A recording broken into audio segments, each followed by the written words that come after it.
This project started out simple enough. My family has a cottage that's off the grid, which means no electricity, running water, or phone service. But as cell phones have replaced our cameras, I needed a way to keep everyone's devices charged. The obvious answer was solar, so I ordered a couple of cheap panels off of AliExpress that purported to provide between 10 watts and 60 watts of usable power. Unfortunately, that ended up being a bit of an exaggeration. Together, I was only able to get about 10 watts of power from the two panels. That ended up being enough to keep things charged up. By storing the excess power in a battery bank, coupled with about 10 hours a day of direct sunlight, I was able to keep my family's devices going pretty much indefinitely. I even had some success getting my Raspberry Pi up and running with a 7-inch display, although I did get frequent complaints about low power and the screen would occasionally flicker off. Not ideal, but semi-functional. I also picked up this portable USB rechargeable fan which doubles as a battery bank, and it was a great addition to the setup. But then, like so many other projects, the scope creeped so much that it threatened to explode when I got close to it.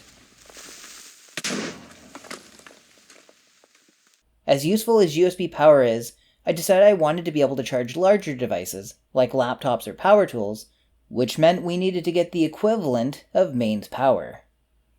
To do that, I started by sourcing a relatively small 12-volt 8-amp lithium battery that'll be charged by the solar panels.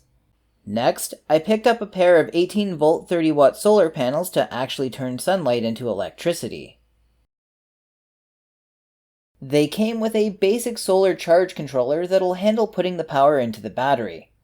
Add to that a 150-watt inverter that'll deliver 110 volts, and we have everything we need to capture power from the sun, store it, and use it. All that was left to do was to hook it all together and see if it works. I created a wiring harness that would allow me to easily connect the battery to the charger and the inverter to the battery.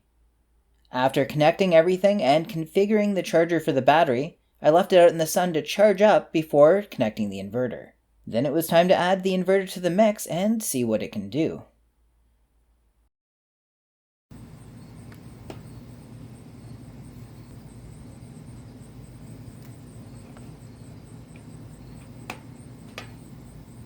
And look at that, we're charging my laptop. So, charging batteries for cordless tools should be a snap too.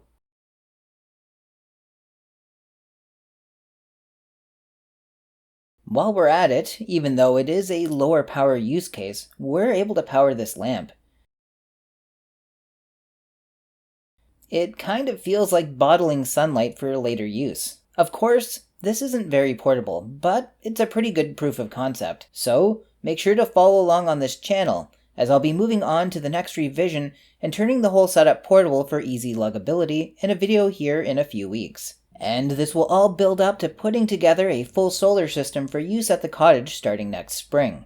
For now, it does way more than my original setup planned for, and I've got some great ideas on how to make it even better, so keep an eye out here for the next video.